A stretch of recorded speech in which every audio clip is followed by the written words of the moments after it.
Kind of. All right, hi folks. Hi, I'm Chris Lethem. I'm stepping in for Jay Fidel, who is down with the bug today. Today's show, Community Matters, we're talking with Aloha Medical Mission. And they've just gotten back from a trip, we wanted to talk a little bit about that today. And we're going to introduce our three guests. Our guests today are Brad Wong and Peter Halford, and last but not least, Michael Yuen. And Michael, this was your first trip. It was. Yeah. Exciting? That was amazing. It was the best. Yeah? Okay. And who convinced you to go on this trip? Who talked you into it? I have a couple of colleagues and friends who had gone on previous missions, and I mean, they kept raving about the experience, and it'd been something I'd wanted to do, just never really had the opportunity, and so they kind of provided the outlet. You gonna go again? Oh, definitely. I actually have scheduled for the Nepal trip in October. Oh, fantastic. So interesting. Yeah, I think it's going to be exciting. Well, I wanted to start off with you, Brad, and maybe you could touch and talk just a little bit for our audience who maybe doesn't know that much about your organization, what you do. Even though you've been doing the show for quite some time, there may be some new viewers out there, and so it'd be nice to sort of get them up to speed on what you're doing. Right. Well, Aloha Medical Mission has been around for 33 years, and it started by two Filipino doctors taking missions to the Philippines to fix the cleft lips of kids for free. And that was one mission a year. And over 33 years now, we will take 3 to 5 missions a year now to the Philippines. That's a lot. Yeah, and in addition, we have doctors going to Central America, Nepal, Bangladesh, Burma, Laos, elsewhere. So we'll run between 4 to 7 missions a year. This past year, our group did 5 missions to the Philippines. This is a photo of a little girl. Yeah, this is a kid who had her cleft lip fixed. This is post-operative. Yeah. It looks like it was recent. It takes 45 minutes to do. It completely changes her life. Yeah. Otherwise, with an open lip, she would not be able to speak well, wouldn't go to school, be kept at home, ostracized by her, even her family and her community. Here's what a before picture looks like. You can see that lip. They're not accepted in the community, so this operation is really life-changing. Wow. Now, is there a higher propensity of the cleft? In the Philippines, it's one of the highest countries, highest incidence in the world for cleft lips. Part of it is due to inbreeding, vitamin deficiency, malnutrition. It's really not figured out exactly why, but this is a major need in the Philippines, and there are many organizations going there to address this problem. Well, it would seem like this is a very emotional thing for parents. Oh, absolutely. And because their income is so poor, $250 a year, there's no way that they could pay for their kid's operation. So this one operation that we do would never be done otherwise if groups like us don't go there and do it for free. There's no way that a family could afford to have it done, and the government could provide it. And in this scene, this is a typical hospital in the Philippines. This is in Cadiz, which is on another island. It's a very community-oriented hospital, isn't it? I mean, everybody shares the same room. It's a big ward, and what's so interesting is that everybody is having a good time. These are total strangers as patients. And what really amazes me is that within 10 minutes, they're all friends, they're helping each other. It's a party. Yeah, yeah. And that would not happen in the U.S. There's an informality and a cultural closeness. They're all happy. This is guys waiting for us in the waiting room. They'll wait 2 to 3 hours. And no complaining. No complaining. Absolutely not. Yeah. And it's just a fun, happy place to be. They're poor, and people have commented constantly how, although they're poor, they're much happier than we are. That says a lot, doesn't it? Is that a positive statement about them or a negative statement about us? And their gratitude level is so much higher. They're so appreciative. Yeah. And there's reason to that, because without us and other groups coming, they wouldn't have this opportunity. That's for true. That's real. That's right. So we expect that they're grateful, but the graciousness that they show us and the happiness and the warmth is still really exceptional. Yeah, that's a fun place to be. It sounds like it was. Well, it sounds like, I mean, with everything that you're doing with this many missions, you're taking off of your job. Do you get calls from your hospital that says, hey, how come, where are you? You're supposed to be here making us money. Do you ever, I mean, they're supportive of what you're doing? Certainly. I mean, all of us that do this work aren't really employees of a hospital per se, so we take time off from our usual work to go on a mission for 2 or 3 weeks at a time. Mm-hmm. The hospital usually doesn't have any issues with that. Is that right? Yeah. And do they help you recruit other doctors? Or? Not so much help recruit, but they certainly help with supplies Uh-huh. and loaning us instruments to use. Lots of their nurses come along. That's actually the challenge for the hospital, to let some of the key nurses that they utilize Yes. in their operating rooms Uh-huh. come with us and are just the backbone of what But we do. I gotta imagine that makes life so much easier for you as Oh, yeah. surgeons to have that support team behind you of Exactly. people who really know what they're doing. Right. And lending you the equipment that you need, because clearly, when you're going to another country, if you don't bring it with you, you're not gonna have it. Exactly. And you did some interesting surgeries. This is another image here of. Yeah, this is my house before we leave. Oh, this is your house before you leave. And so actually, it's a lot cleaner than it usually is. But before we leave, we have a packing party, and nurses come and wrap gowns, and we pack 20 to 30 boxes of supplies, because the country isn't wealthy enough to buy our equipment. So we bring pretty much everything we need to operate: sutures, gloves, gowns, a lot of instrumentation. Much of this is donated by hospitals. And your background there shows downtown, and actually Queens is one of the major supporters. Every 2 weeks I go to Queens and they donate equipment from their operating room for us to take on missions, yeah. Wow, wow. So they've been very gracious, and without the local facilities' help, we would have a difficult time doing this. So when we get our bill from showing up the hospital, we can feel good that we know that some of that is going toward Yeah. resources for you Sure, guys. That's great. Well, the last 2 missions that you did, you said one of them was in the Philippines, in Cadiz, in Negros Occidental, which is a little island. Is that south of Luzon? Is that? Yeah, it's in the southern part of the Philippines, just above Mindanao. It's a big island. Oh, it is? Yeah, it's much bigger than Oahu, actually, and it's not a populated island. It's mostly sugarcane. The population centers are mostly around the coastline, and that was one town that we spent 5 days at. We did 128 major cases: hernias, hysterectomies, cleft lips, thyroids, parotids. The dentist did about 400 patients, extractions my. and fillings. Goodness, 400. Oh, that's small. Actually, sometimes I do 800. Really? Yeah. That's a fantastic And so number. these 2 guys came on the second mission of the project. So the first week we went to Cadiz, and half that team went on to Subic Bay, Olongapo, and then these guys joined us from Honolulu. Now this is a picture of. Oh, this is Mike here. This is Mike. Yeah. Tell us about this, Mike. Yeah, I mean, I actually got lucky to actually have an actual unit, and they had a chair that was broken. It didn't move. That was pretty much it. That's it. Yeah, so you're basically just standing the whole time, and we have a mobile dental unit that has suction and compressor and everything. And, we kind of split up the workload. There was 3 dentists, 2 were doing extractions, and then I was relegated to the restorations, which is kind of a luxury for the Filipino people. The restorations are so expensive out there that, I mean, they're just walking around with just holes in their teeth, everything, and they can't even afford filling. It's like unheard of. So you're doing, when you say restorations, you're doing like fillings? like fillings, like tooth-colored fillings. I mean, the line was at any given point like 40 patients just deep, just So standing these and 3 waiting. dentists did 420 cases now. In in 5 days. In my mind's eye, I'm thinking that you're over here working, and then you turn around, grab different equipment, and start working on somebody else. In the meanwhile, somebody else is being pulled out of this chair, somebody else is being put in. It was essentially that way. I mean, they had that chair that I was working in, and then you'd have in the same room like a chair of 4 other patients just sitting there waiting. They've got their paper. This is what needs to be done, and you numb up the 1 patient, numb 3 more. They're waiting. It's just try to work as fast as you can. Just as fast as you can Yeah, to get it's through it. it's like a never-ending line. It just keeps Wow. growing and That's growing. amazing. And this Yeah. isn't just one little tooth that's bad.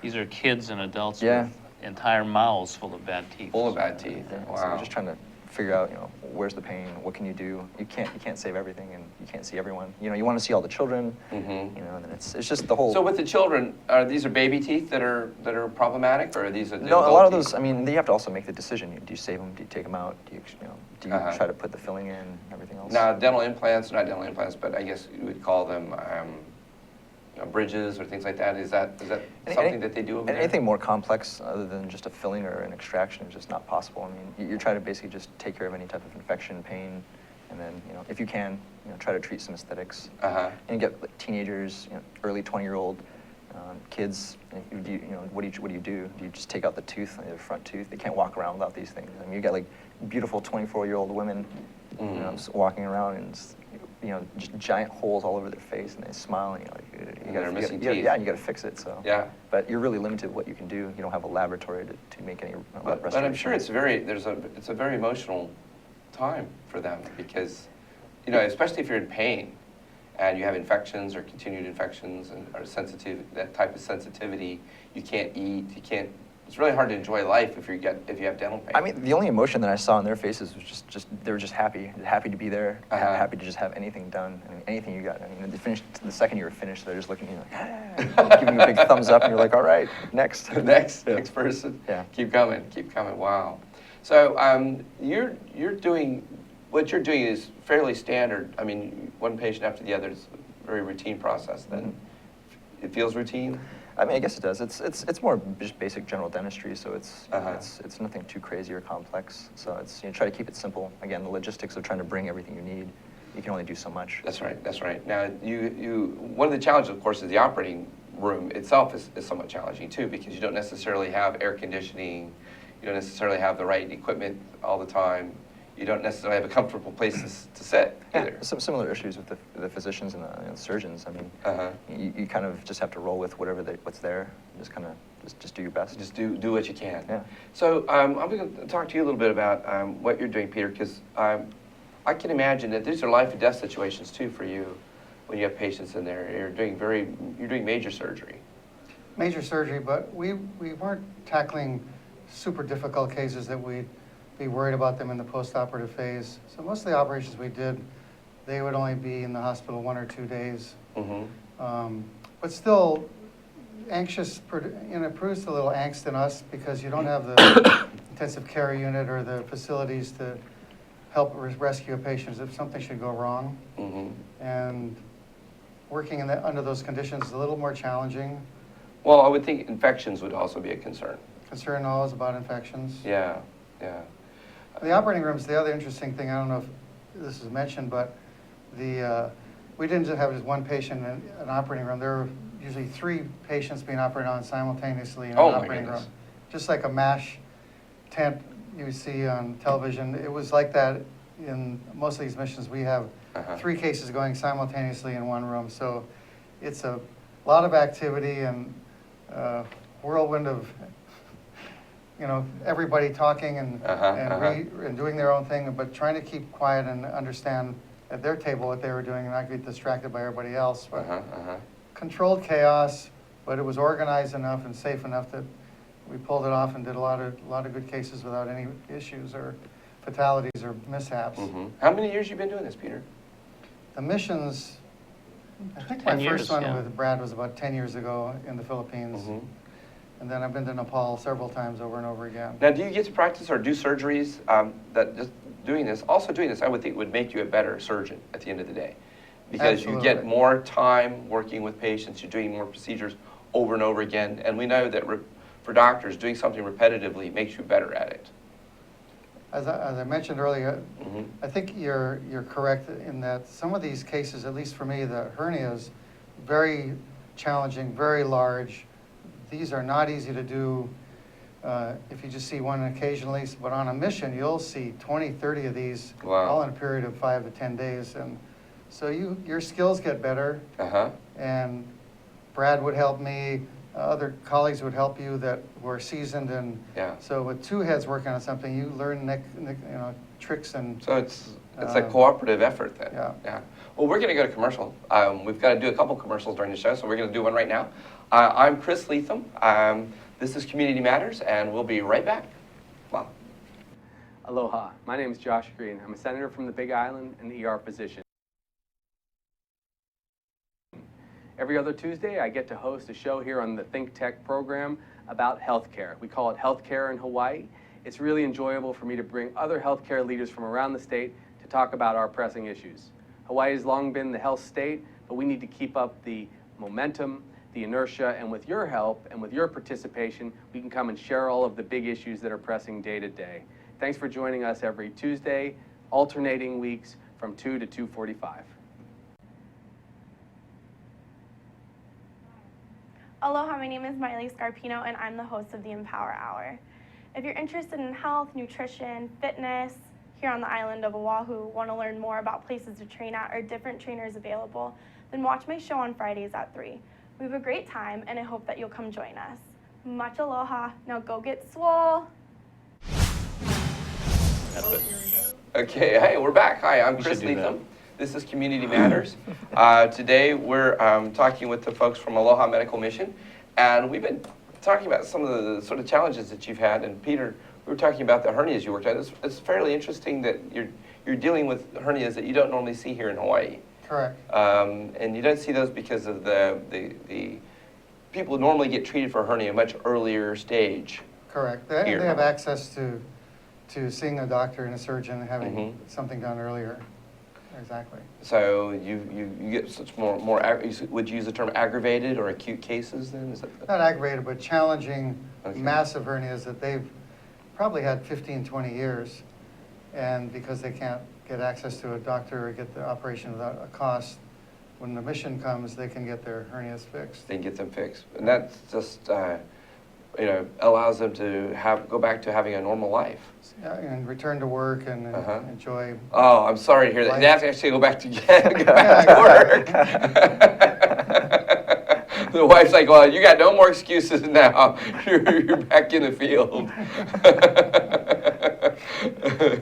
So that's very cool. And what was sort of what sort of got you involved in this? What was it that sort of said, okay, this is something I need to be doing? I guess it was coercion by my colleague here, Brad Wong. Uh-huh. I mean, I had seen some of the missions he had been on, and it sounded like a fun adventure, Uh-huh. besides being a gratifying experience to work and do a lot of good in a third world area. So I was talked into going to one, and once you do one of these, you kind of get addicted to it and Mhm. become a mission junkie. We used to kid ourselves because there's so much gratification that comes back and satisfaction from doing this. We actually probably get more out of it than they do. Yeah. Changes your life, changes your way you approach people and do Mhm. your cases as you come back to America and you realize how spoiled you are in your operating rooms and Uh-huh. how good we really have it here. Now, do you also find that your relationship with the nurses changes after you've been on these missions? Because now you sort of, this is not just sort of like, okay, you show up for work and do your job. This is Yeah, somebody I you start suppose treating. you're a little more forgiving about everything because there you see how challenging it can be, and if you can Mhm. handle that, why get upset over some minor glitch that you have experienced here once in a while? It's much more, you go with the flow, you're doing things on the fly, you're innovating all the time. That's kind of one of the fun things about missions. Right. So when you Is- come home yes. and you run into something you don't have, you just work around it. I think it makes you a little more cool-headed, not so, anxious to And- get what and- you're used to having. Yeah, and surgeons don't have a reputation No, for not at being all. very uptight about things. That's right. I take offensive at it. Very calm people. I've talked to a few nurses. I've heard them make a few statements. But I'm teaching you to be more flexible as a surgeon. I would think would be sort of and being more adaptive. Does help you be a better surgeon when you do come back home again. Also, how do you grow this though? Because it would seem to me that this is great work, but are we doing enough of it? Do we need to be doing more of this type of thing? Well, the issue is there's always financial limitations Mm-hmm. that not every doctor or nurse either wants to do these missions or can do it financially. And for every dentist or doctor, surgeon that comes, there are 10 doctors and dentists who don't come. Yeah, I agree. And why is that? It's because they're uncertain of the environment. They're afraid of the novelty. They're afraid of a new, challenging.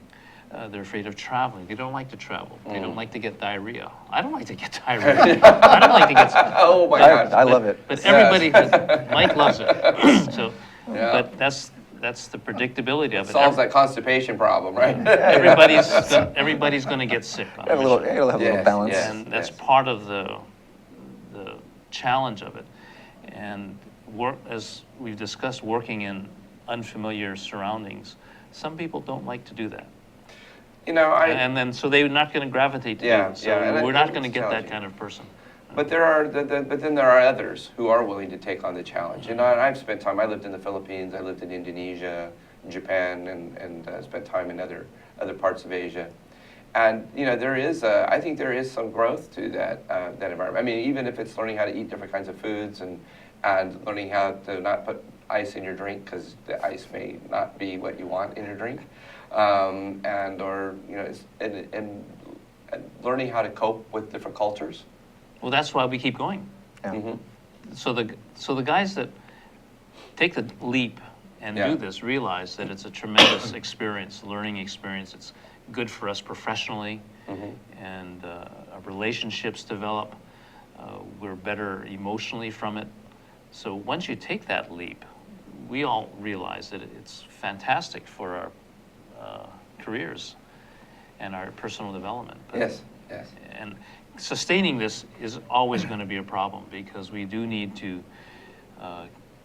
raise money to maintain our organization. We need donations from the community. And how do people donate to your organization? Well, they can just write us a check, Aloha Medical Mission. And on the How other do they hand, reach out to you? What's the best Yeah, way so- to reach out to you? it's our task to, and doing shows like this is important, so the community is aware of what we do. Much of our work is done in the Philippines, and the Filipino community has been supportive of us.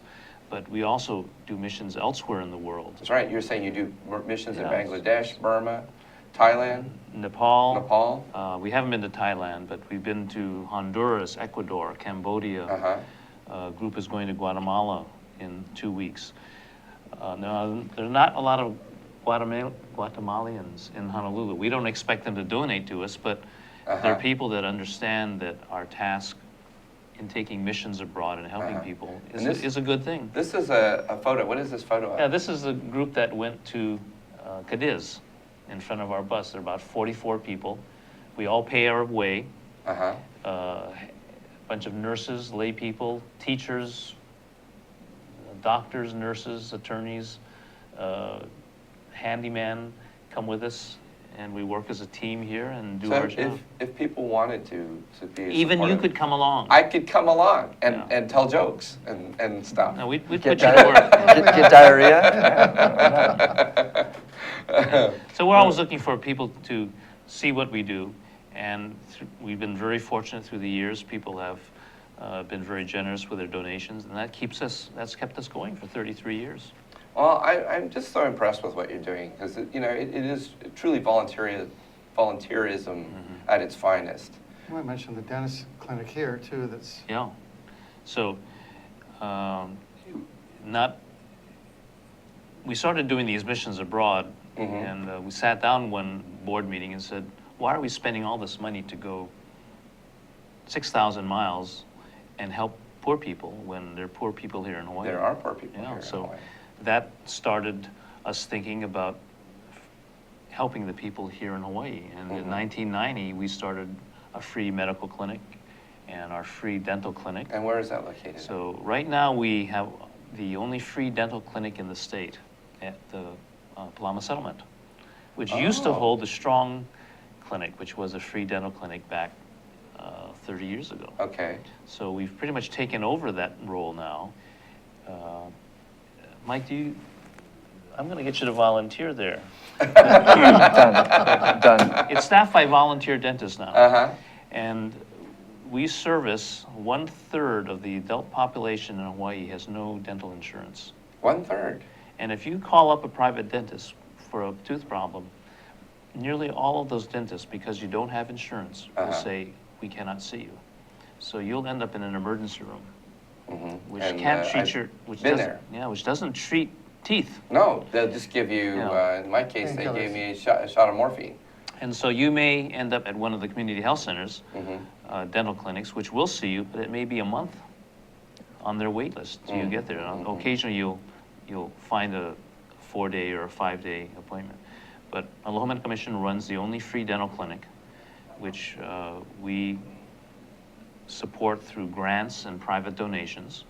And anyone who needs dental care, if they have an abscess or a painful tooth or any dental problem and they don't have insurance, they can't afford to pay for it, Right. we'll see them and we'll see them for free. Now, has Obamacare helped with this at all? I mean, is this just outside the scope of Obamacare? It's outside, dental care is not addressed by Obamacare. It's not. No, it's not. That surprises me. And you may not know this, and this is why 1/3 of adults are not insured, but there is no law that requires employers pay for dental care. So Hawaii was one of the first states in the nation to require that employees pay for full-time workers' health insurance. Right. But that was health, not dental. Not dental, but your Dental's- dental health is an important part of Just- your health. Absolutely, and it's recognized that dental health affects your medical health as well. Incidence of bad teeth, cavities, has a higher incidence of heart disease. All right, it's heart disease, arthritis too, right? Arthritis and other inflammatory And they're related inflammatory related diseases, yeah. yeah. That is, and so we know now that there's a correlation. So people do need to take care of their teeth. I was fortunate enough to have my grandmother was a dental assistant. And so I got harped on all the time about my teeth, and if there was an issue with my teeth, I got brought in right away and they got worked on. I've got feelings, I think, from when I was 8 years old that are still there. So the yeah. dental problem is really a significant issue here locally.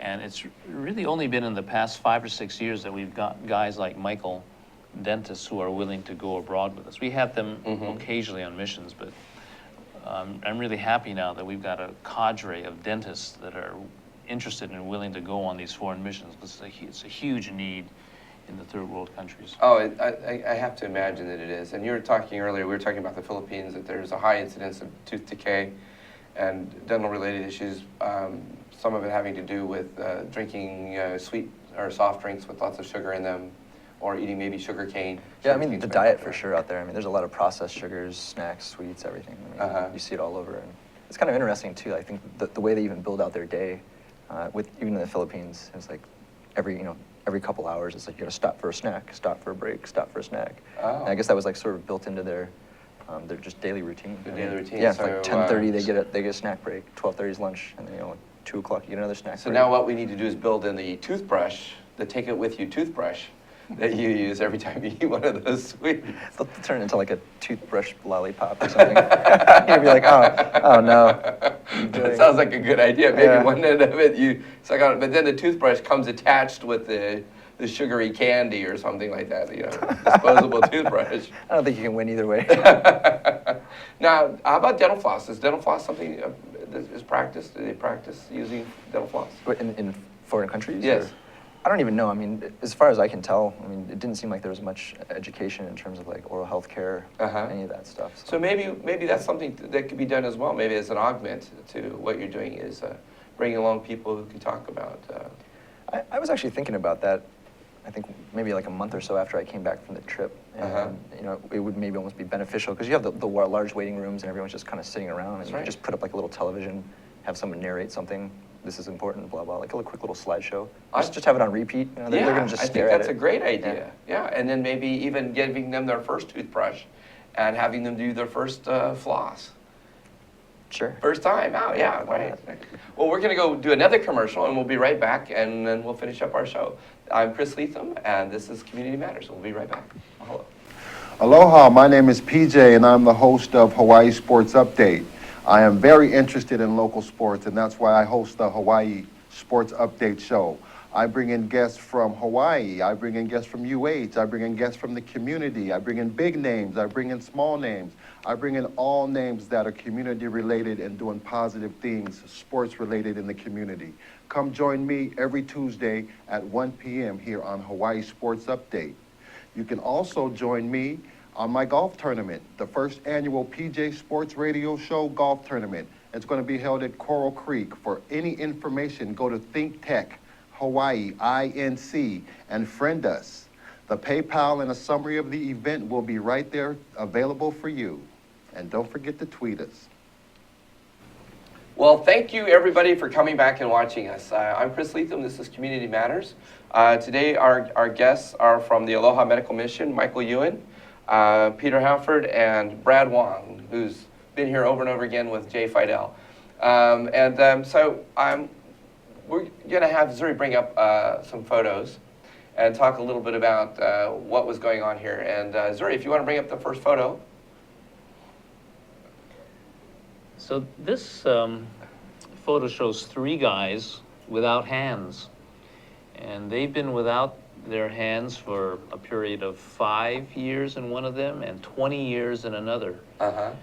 And, you know, they're not youngsters. They've lived with this disability for much of their lives. And this gentleman in the middle looks like he's lost both arms. And he's lost both of them, you know. He's been without hands for 20 years. My goodness. What do you, I can't imagine being like this. So one of the projects that we in Aloha Medical Mission have is we've connected with an organization that works out of California called the Ellen Meadows Prosthetic Hand Foundation. Mm-hmm. And they provide free prosthetic hands, and another picture will show the hand itself. And on all of our missions, we provide these plastic prosthetics, which are very basic hands that are mechanically very simple. Uh-huh. They cost $50 to make. They're given to us for free. We distribute them, fit them on patients for free, Uh-huh. and it gives them the ability now to improve their function. Now, it doesn't look like a hand. But it can grab stuff. So that's right. So that allows them to grab a broom, to grab a bicycle handle, the wheel of a car. Uh-huh. So it gets people back driving, writing, cleaning teeth. themselves. Yes. Coffee drinking. Now, Drinking coffee, there you go. Or Actually- San Miguel beer. actually, we found out that they don't use it to eat because after all these years without a hand, they know how to eat with their good hand. Uh-huh. So they don't need to use it to hold a cup. It's much faster to use their other hand, even though it's not the dominant hand. Right. So this hand is not meant to, it's not a sophisticated electromagnetic sensor hand with, you know, servo powered. Right. This is basically a hand to get a laborer to handle tools, Mm-hmm. to get back on the farm, to lift things, get out in the garden, Mm-hmm. and to restore some of their function. So many kids that we give this hand to have not been to school for 4 or 5 years. You give them this hand, now they can write. They can start writing, Yeah. they can start being productive. That's right. So it really is about bringing back their ability to be productive in their lives and being able to contribute. And it's a no-brainer because we bring 30 to 40 hands with us, Mm-hmm. and we have a clinic, and it depends on the community how many people we can bring, but we'll distribute 4 hands on a mission, or we'll distribute 60 hands on a mission Wow. for free. Wow, that's amazing. Yeah. I mean, it's just, I can't even imagine just how fantastic that feels to be able to help somebody who spent so many years without the capability to do basic things and to be able to restore that function. It's almost like restoring sight to somebody who's been blind, you know? And so the only way I can relate to that is having LASIK surgery, and just I couldn't even believe how what an emotional response I had to being able to see without having to put on a pair of glasses. So I find that just incredible that you get to do all of this. I feel a little like I really would like to come and play with you guys sometime. Come on a mission with you. Do it. You should. We'll talk. Yeah. Okay. And so let's. Do we have any more pictures to show? Because you guys get to do a little sightseeing. You went to Mount Pinatubo. Yeah, I just threw these in because this town that we went to, Lankapo City, is Uh-huh. close to Mount Pinatubo, which erupted in 1991. And this fella here is an Aita, one of the indigenous peoples that lives around Pinatubo. Uh-huh. And he has an interesting history. When he was younger, back during the Vietnam War, he was one of the young Aita men who taught the Vietnam flyers how to survive in the jungles. Yes, yes. You as a Marine, I was a Marine. I got to do a little jungle so warfare he training. taught me Yes, nice. here how to make fire from bamboo. Oh. So it's, you know, I watched Survivor and watched these guys struggle. But I know how to make fire now in 20 seconds. That's right, From yes. bamboo. And this is a really good method that he taught me. So this old man here, in his native dress, spent 20 minutes teaching me how to do this and how to catch birds and other things. And you'll see other pictures of Mount Pinatubo, where a bunch of Aitas took me in their four-wheel drive up to the crater of Mount Pinatubo. Wow. Which was quite And an it's a lake experience. now. It was a lake after it erupted, it became a lake. It did it? Yeah. Oh, okay. And what was interesting is that my expectation of a volcanic eruption was a sharp sloped volcano, but Mount Pinatubo actually is a very low-angled dome volcano with cliffs of lahar, and you'll see the other pictures of how these here going up to the volcano. This is fine powdered volcanic ash washed away by the waters, but there were 200 to 300 feet of ash. Wow. Created by this and previous volcanic eruptions. And now it has stuff growing over the ash, so there's... Yeah, and it's washed away by the waters, of course. And these are the Aita kids who live in the area. And this was the group of people that are extremely underserved, as you might imagine, as most indigenous peoples in But these this is in countries the central area of Luzon? It's on the mid-Luzon on the western coast. On the where western coast. Pinatubo is. Oh, okay. And so, there used to be an Air Force base in that That's right, region, Super Clark Bay. Air Force Base. And that was pretty much in the center of the Aita community. And they depended on the Aita to be their security guards, as well as teaching the Teaching the servicemen military, how to survive. survival training, jungle survival training, and how to prosper and live well in the jungle. They're very skilled people. Yes, yes. And it would seem to me that being there, that they would be, they would have access to resources. But what you're telling me is that, in fact, maybe this is a fallout from the explosion of Mount Pinatubo. No, this happened before this. It's a story I see recreated around the world where the indigenous people, there before the Filipino culture came in all parts of the world, like the American Indian and the indigenous peoples in Taiwan, are pushed out by the more culturally advanced invaders. And even before the military came, they were underprivileged, an underprivileged population who didn't have access to the services of the established government, who are not rich because they're subsistence nomadic farmers, and their culture was completely different. So because of that, they have all the weight of being ostracized from And that's a very interesting thing about the Philippines, is that within an archipelago, there is a multitude of cultures. And there are those people who are far more economically disadvantaged than others. And I guess there's a disparity of wealth even within a place like the Philippines, which you would think would be a rather homogeneous, for me, my thoughts are it's a rather homogeneous society. But in fact, it's not necessarily so. What added to the problem of getting this group of people to see us is that because they don't live in the towns, they're out in the forest, it was very difficult to get them to come into the towns, and they're very wary of the establishment. They don't like hospitals. They don't like health clinics. Guess what? Most of us don't like hospitals either. So it's going to take a lot more work to access this group and better serve them. So now you actually have people on the ground in these communities that help you. Can you tell us a little bit about the people that help you, that are just give you some help? Well, you may not realize this, but as foreigners going into a country like this, we can't do it without the help of local people. Right. We wouldn't be effective. So all of these missions that we embark on, it's really essential that we use the local civic groups to help us. And these guys, as much as we feel good about us volunteering, these local people spend a lot of their time and resources volunteering themselves.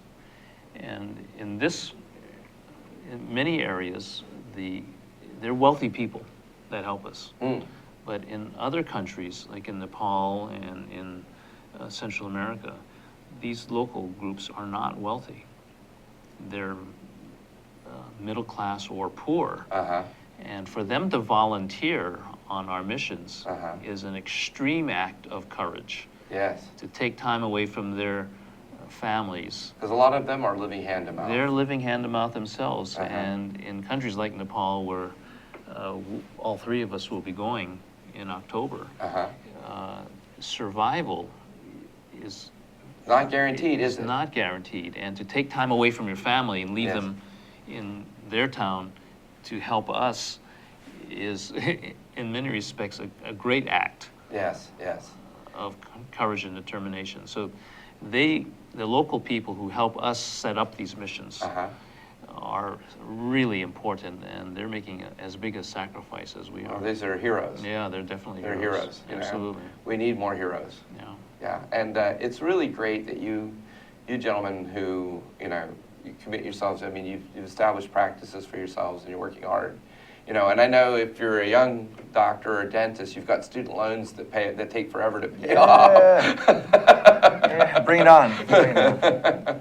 So it's really great that you're contributing, and I'd like to encourage people to continue to work, and if you can find a way to support these gentlemen, contribute either your time, resources, money, to help them continue with the work that they're doing. I'd like to maybe ask you to dig a little deeper and see if you can find a way to contribute and support this organization. They've been doing good work for a long time. I expect you're going to continue to do work for as long as you can and keep it going. And one more time, it's called Aloha Medical Mission. Right. You can access our website. What's your website? What is your website? Aloha Medical Mission. Google AlohaMedicalMission.com or .org? www.alohamedicalmission.org. .org. Okay, then we brought it up on the screen. Great. Okay. So thank you for being here, gentlemen. Thanks, Chris. I'm glad I got a chance to do the show with you, even though Jay's out. I feel very honored to be here today with you, gentlemen. Thank you. Thank you for letting me come and talk with you. And stay tuned. Next week, we'll have Community Matters back again. And we have another show coming up after this one. So stay tuned and watch more of ThinkTech Hawaii. Mahalo.